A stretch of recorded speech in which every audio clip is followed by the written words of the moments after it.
नमस्कार दोस्तों, क्विज कुंड क्लासेज में आपका स्वागत है। जैसा कि पिछले भागों में हम लोगों ने पढ़ा था जैन धर्म से लेकर फारसी धर्म तक, आज हम लोग पढ़ेंगे मगध राज का उत्कर्ष, अध्याय 13।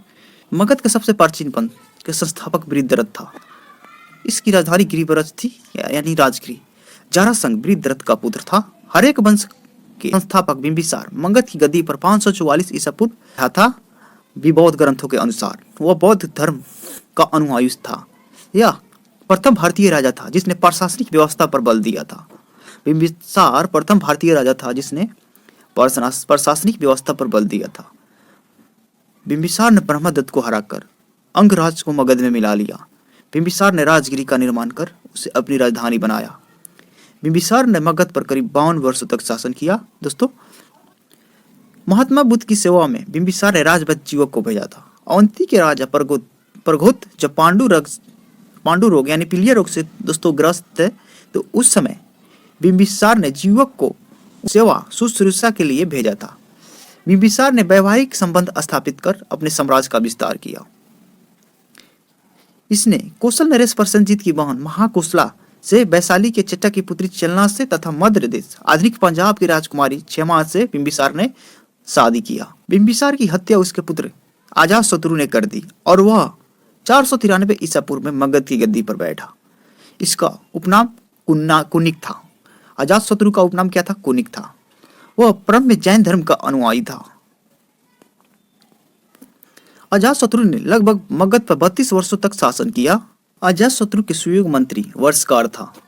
इसी के सहायता से अजातशत्रु ने वैशाली पर विजय प्राप्त की। 461 ईसा पूर्व में अपने पिता की हत्या कर उदयन मगध की गद्दी पर बैठा। उदयन ने पाटलिग्राम की स्थापना की। जैसे क्वेश्चन पूछ देता है दोस्तों, ग्राम की स्थापना किसने की? तो उदयन ने की थी। उदयन वह जैन धर्म का अनुयायी था। उदयन जैन धर्म का अनुयायी था। हर्यक वंश का अंतिम राजा उदयन का पुत्र नागदशक था।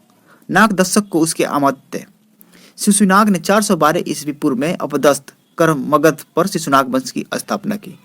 शिशुनाग ने अपने राजधानी पाटलिपुत्र से हटाकर वैशाली स्थापित की। दोस्तों, शिशुनाग का उत्तराधिकारी कालाशोक पुनर्पटना राजधानी को पाटलिपुत्र ले गया। शिशुनाग वंश का अंतिम राजा नंदीवर्धन था। नंद वंश का संस्थापक महापद्म नंद था। नंद वंश का अंतिम शासक घनानंद था। यह सिकंदर का समकालीन था। घनानंद सिकंदर का समकालीन था। इसे चंद्रगुप्त मौर्य ने युद्ध में पराजित कर मगध पर एक नए वंश मौर्य वंश की स्थापना की। सिकंदर का जन्म 356 ईसा पूर्व में हुआ। सिकंदर के पिता का नाम फिलिप था। फिलिप 359 ईसा पूर्व में मकदुनिया का शासक बना। उसकी हत्या 329 ईसा पूर्व में कर दी गई। सिकंदर किसका शिष्य था? अरस्तु का शिष्य था। दोस्तों, सिकंदर अरस्तु का शिष्य था। सिकंदर ने भारत पर विजय का अभियान 326 ईसा पूर्व में प्रारंभ किया। सिकंदर का सेनापति का नाम दोस्तों सिल्यूकस निकेटर था। सिकंदर को पंजाब के शासक पोरस के साथ युद्ध करना पड़ा, जिसे हाइडेस्पिस की युद्ध या झेलम बिस्ता के युद्ध के नाम से जाना जाता है। लेकिन पोरस लगभग जीत गया था इस युद्ध में, लेकिन पोरस से प्रभावित होकर सिकंदर ने उसे अपना फ्रेंड बना लिया। सिकंदर की सेना ने ब्यास नदी के पश्चिमी तट पर पहुंचकर उसे पार करने से इनकार कर दिया। सिकंदर ने स्थल मार्ग द्वारा 325 ईसा पूर्व में भारत से लौटा। सिकंदर की मृत्यु 323 ईसा पूर्व में बेबीलोन में 33 वर्ष की अवस्था में हो गई। सिकंदर का सेनापति का नाम फिलनिरियाकस था। सिकंदर का प्रिय घोड़ा का नाम बौके फला था। इसी के नाम से इसने झेलम नदी के तट पर बौके फैलन नामक नगर बसाया।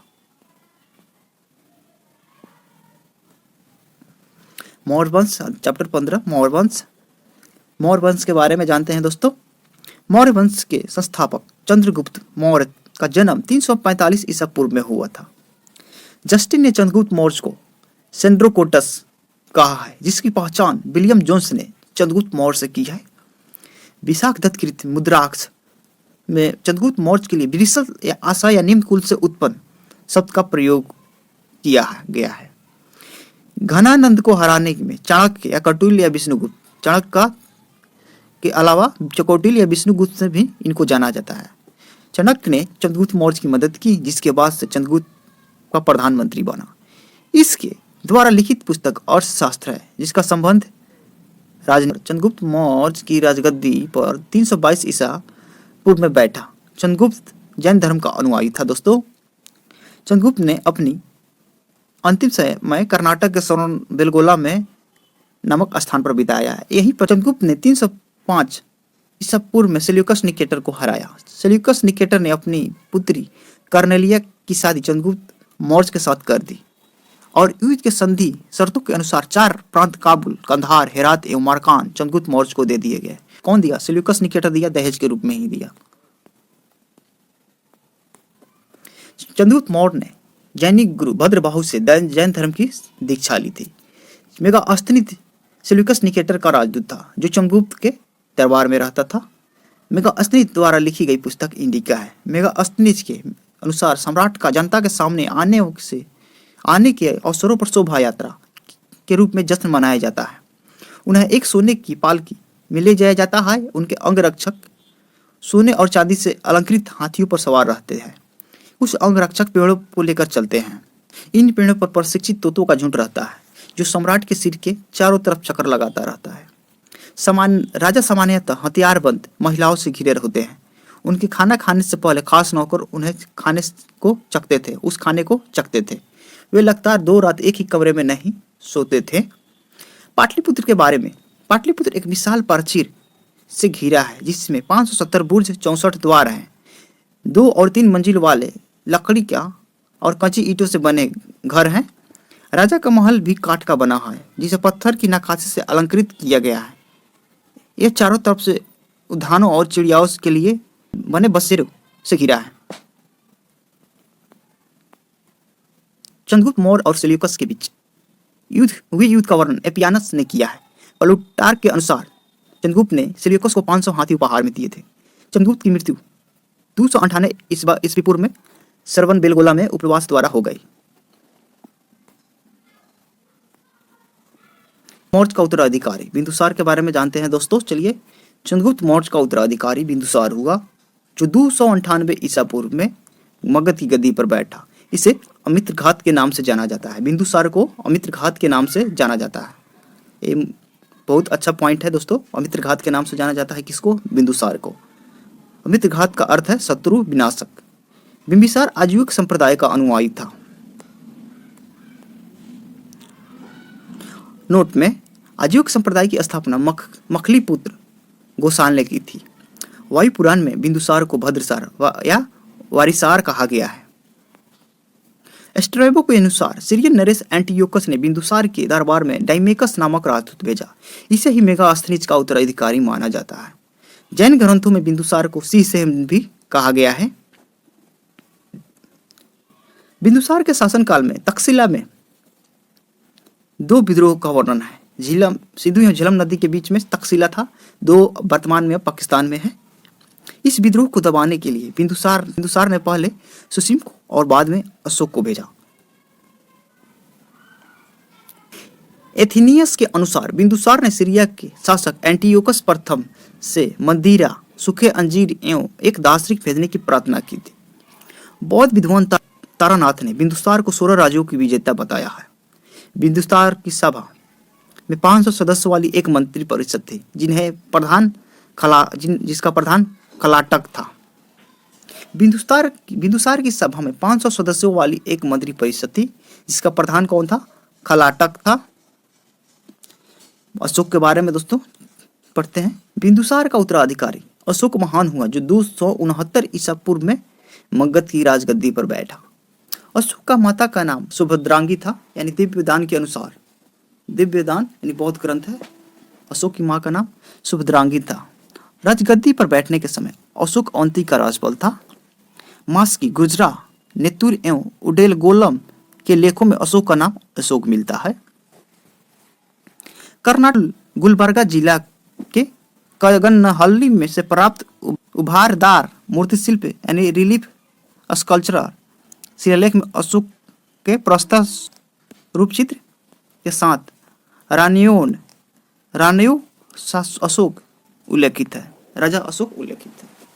भाब्रू अभिलेख में अशोक ने स्वयं को मगध का राजा बताया है। पुराणों में अशोक को अशोकवर्धन कहा गया है। अशोक ने अपने अभिषेक के 8वें वर्ष लगभग 261 ईसा पूर्व में कलिंग पर आक्रमण किया और कलिंग की राजधानी तोसली पर अधिकार कर लिया। उल्लेख 13वें शिलालेख में है। प्लिनी का कथन है कि मिस्र का राजा फिलाडेल्फस टॉलमी द्वितीय ने पाटलिपुत्र में डियानिसियस नाम का एक भेजा था।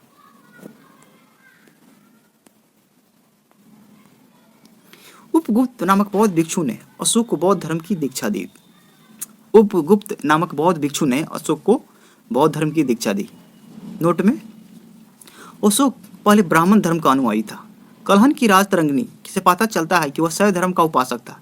निग्रोध के प्रवचन सुनकर उसने बौद्ध धर्म को अपना लिया। में अहरौरा लेख में यह घोषणा की गई है कि अशोक व्यक्तिगत रूप से बौद्ध धर्म का अनुयायी था। अशोक एक उपासक रूप में अपने राजाभिषेक के 10वें वर्ष बोध गया में, 12वें वर्ष निगाली सागर की एवं 20वें वर्ष में लुम्बिनी की यात्रा की। अशोक ने आजीवों को रहने हेतु बराबर की पहाड़ियों में 4 गुफाओं का निर्माण कराया, जिनका नाम कर्ज, चौपार, सुदामा तथा विश्व झोपड़ी था। अशोक के पौत्र दशरथ ने आजीविकों को नागार्जुन गुफा प्रदान की। अशोक के पौत्र दशरथ ने आजीविकों को नागार्जुन गुफा प्रदान की।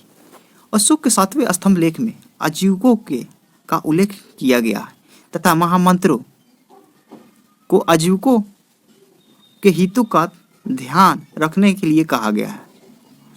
अशोक ने बौद्ध धर्म के प्रचार के लिए अपने पुत्र महेंद्र तथा पुत्री संघमित्रा को श्रीलंका भेजा था।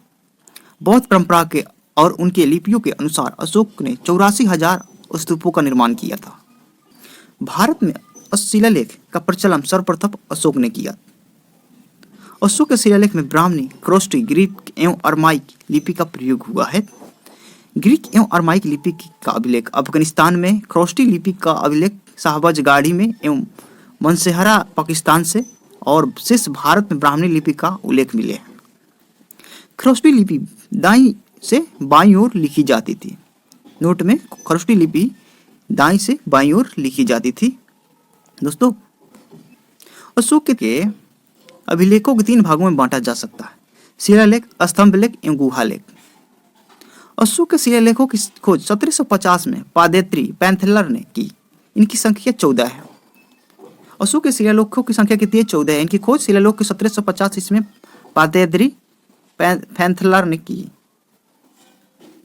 अशोक के अभिलेख पढ़ने में सबसे पहले सफलता 1837 ईस्वी में जेम्स प्रिंसेप को हुई। अशोक का प्रमुख शिलालेख और उनमें वर्णित विषय है। चलिए जानते हैं शिलालेख और विषय के बारे में। वीडियो अच्छा लगे तो लाइक करना और सब्सक्राइब करना दोस्तों। चलिए स्टार्ट करते हैं। पहला शिलालेख, इसमें पशु बलि की निंदा की गई है। अशोक के पहला शिलालेख में पशु बलि की निंदा की गई है दोस्तों। द्वितीय शिलालेख में मनुष्य एवं पशु दोनों की चिकित्सा व्यवस्था का उल्लेख है। तीसरा शिलालेख में इसमें राजकीय अधिकारियों को यह आदेश दिया गया है कि वे हर 5वें वर्ष के उपरांत दौरे पर जाएं और इसमें कुछ धार्मिक नियमों का भी उल्लेख है।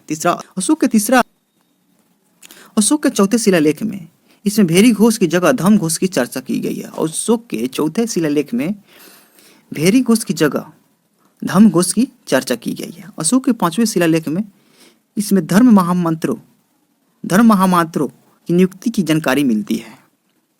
अशोक के छठा शिलालेख में इसमें आत्मनियंत्रण की शिक्षा दी गई है। 7वां एवं 8वां शिलालेख में इसमें अशोक तीर्थ यात्रा का उल्लेख है। 7वां एवं 8वां शिलालेख में तीर्थ यात्रा की उल्लेख है। 9वें शिलालेख में सच्ची भेंट तथा सच्चे शिष्टाचार का उल्लेख है।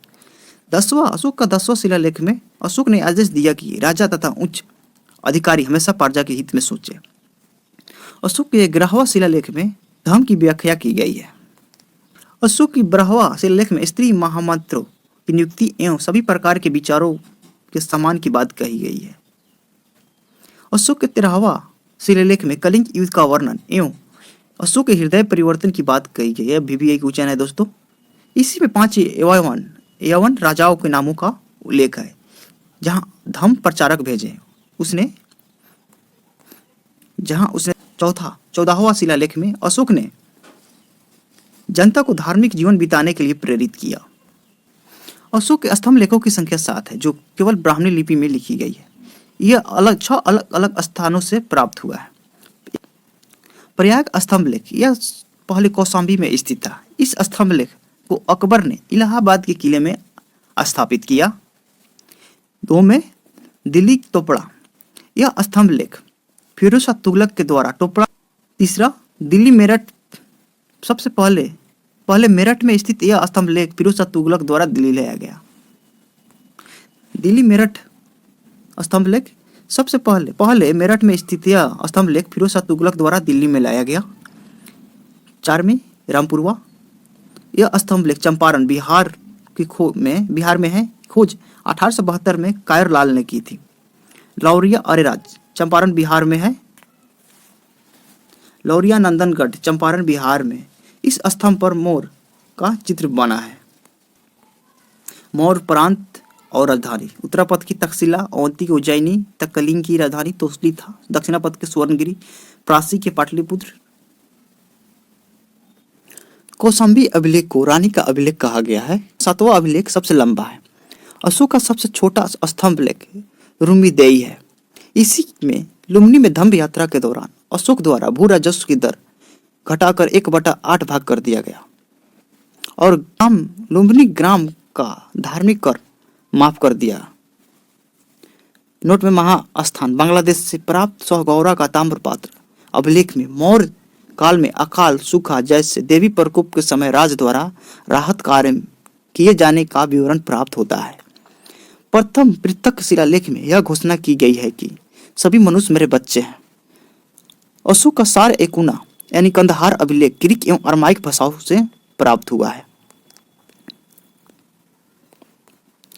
साम्राज्य में मुख्यमंत्री एवं पुरोहित की नियुक्ति के पूर्व इनके चरित्र को काफी जांचा परखा जाता था, जिसे उपधा परीक्षण कहा जाता था। सम्राट की सहायता के लिए एक मंत्री परिषद होती थी, जिसमें सदस्यों की संख्या 12, 16, 20 हुआ करती थी।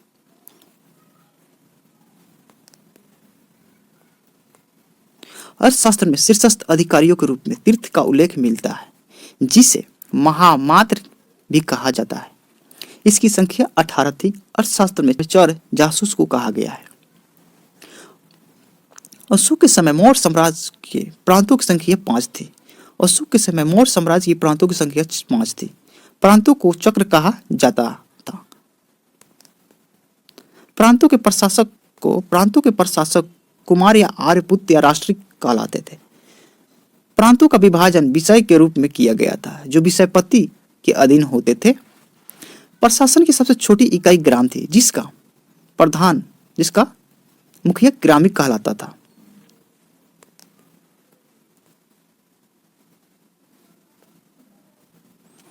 प्रशासकों में सबसे छोटा गोप था, जो 10 ग्रामों का शासन संभालता था। मेगास्थनीज के अनुसार नगर का प्रशासन 30 सदस्यों का एक मंडल करता था, जो 6 समितियों में विभाजित था। प्रत्येक समिति में 5 सदस्य होते। बिक्री कर के रूप में मूल्य का 10वां भाग वसूला जाता था। इससे बचाने वाले को मृत्युदंड दिया जाता था। मेगास्थनीज के अनुसार एग्रोनोमाई यानी मार्ग निर्माण अधिकारी था। जस्टिन के अनुसार चंद्रगुप्त मौर्य की सेना लगभग 50,000 अश्वारोही सैनिक, 9,000 हाथी व 8,000 रथ थे। जस्टिन नामक यूनानी लेखक के अनुसार चंद्रगुप्त ने अपनी 6 लाख फौज से सारे रथ को रौंद दिया है कि लेकिन यह सही है कि चंद्रगुप्त ने पश्चिमोत्तर भारत को सेल्यूकस की गुलामी से मुक्त किया। जस्टिन ने चंद्रगुप्त की सेना को लुटेरों की सेना की संज्ञा दी थी। युद्ध क्षेत्र में सेना का नेतृत्व करने वाला अधिकारी नायक कहलाता था। अर्थशास्त्री मंत्री, प्रधानमंत्री, पुरोहित धर्म एवं दान विभाग का प्रधान होता था। सेनापति सैन्य विभाग का प्रधान होता था। युवराज राजपुत्र कहलाता था। द्वारिक राजकीय द्वार रक्षक को द्वारिक कहते थे उस टाइम। अंतर्वैदिक अंतःपुर का अध्यक्ष, समाहर्ता, आय का संग्रह करता। सनिहिता राजकीय कोषाध्यक्ष, प्रशासता कारागार का अध्यक्ष। प्रदेष्ट्री, कमिश्नर, पौर, नगर का कोतवाल, व्यवहारिक प्रमुख, न्यायाधीश, नायक, नगर रक्षक अध्यक्ष, कर्मांतिक उद्योगों का एवं कारखानों का अध्यक्ष, कर्मांतिक उद्योगों एवं कारखानों का अध्यक्ष, मंत्रिपरिषद अध्यक्ष। 16वां दंडपाल, सेना का सामान एकत्र करने वाला दंडपाल कहलाता था। दुर्गपाल, दुर्ग रक्षक को दुर्गपाल, अंतपाल, सीमावर्ती दुर्गों की रक्षक को अंतपाल कहा जाता था। मौर्य काल में प्रशासनिक समिति एवं उनके कार्य। समिति एवं कार्य। प्रथम, उद्योग एवं शिल्प कार्य का निरीक्षक। द्वितीय, विदेशियों की देखरेख करने वाला। तृतीय में जन्म मरण का विवरण करने वाला। चतुर्थ में व्यापार एवं वाणिज्य की देखभाल। पंचम में निर्मित वस्तुओं के विक्रय का निरीक्षण। षष्ठ में बिक्री कर वसूल करना। सैन्य विभाग का सबसे बड़ा अधिकारी सेनापति होता था। मौर्य काल में सैन्य विभाग का सबसे बड़ा अधिकारी सेनापति होता था। प्लिनी के अनुसार, यूनानी लेखक के अनुसार चंद्रगुप्त की सेना 6 लाख पैदल सिपाही, 30,000 घुड़सवार, 9,000 हाथी थे। मेगास्थनीज ने के अनुसार मौर्य सेना का रखरखाव 5 सदस्यीय 6 समितियां करती थी। मौर्य प्रशासन में गुप्तचर विभाग महामात्य सर्प नामक अमात्य के अधीन था। अर्थशास्त्र में गुप्तचर को गुप्त पुरुष कहा गया है। जो एक ही स्थान पर रहकर कार्य करने वाले गुप्तचर को संस्था कहा जाता था। एक ही स्थान पर रहकर कार्य करने वाले को संस्था का कहा जाता था। एक स्थान से दूसरे स्थान पर भ्रमण करके कार्य करने वाले गुप्तचर को संचार कहा जाता था। अशोक के समय जनपदीय न्यायालय के न्यायाधीश को राजू कहा जाता था। सरकारी भूमि को सीता। मौर्य काल में सरकारी भूमि को सीता कहा जाता था। बिना वर्षा के अच्छी खेती होने वाली भूमि को आदेव मातृक कहा जाता था। मौर्य काल में द्रोण अनाज के माप के लिए प्रयोग होता था। मेगास्थनीज ने भारतीय समाज को 7 वर्गों में विभाजित किया है। दार्शनिक, किसान, अहिर, कारीगर, सैनिक, निरीक्षक एवं सभासद। स्वतंत्र वेश्यावृत्ति को अपनाने वाली महिला रूपज युवा कहलाती थी। नंद वंश के विनाश करने में चंद्रगुप्त मौर्य ने कश्मीर के राजा प्रवर्तक से सहायता प्राप्त की। मौर्य शासन 137 वर्षों तक रहा। भगवत पुराण में के अनुसार मौर्य वंश में 10 राजा हुए, जबकि वायु पुराण के अनुसार 9 राजा हुए। मौर्य वंश का अंतिम शासक वृत्रद था। इसकी हत्या इसके सेनापति पुष्यमित्र शुंग ने 185 ईसा पूर्व में कर दी और मगध की गद्दी पर शुंग वंश की नींव डाली। अशोकाराम विहार पाटलिपुत्र में था। अगले वीडियो में हम लोग पढ़ेंगे दोस्तों ब्राह्मण वंश। तब तक के लिए जय हिंद, जय भारत।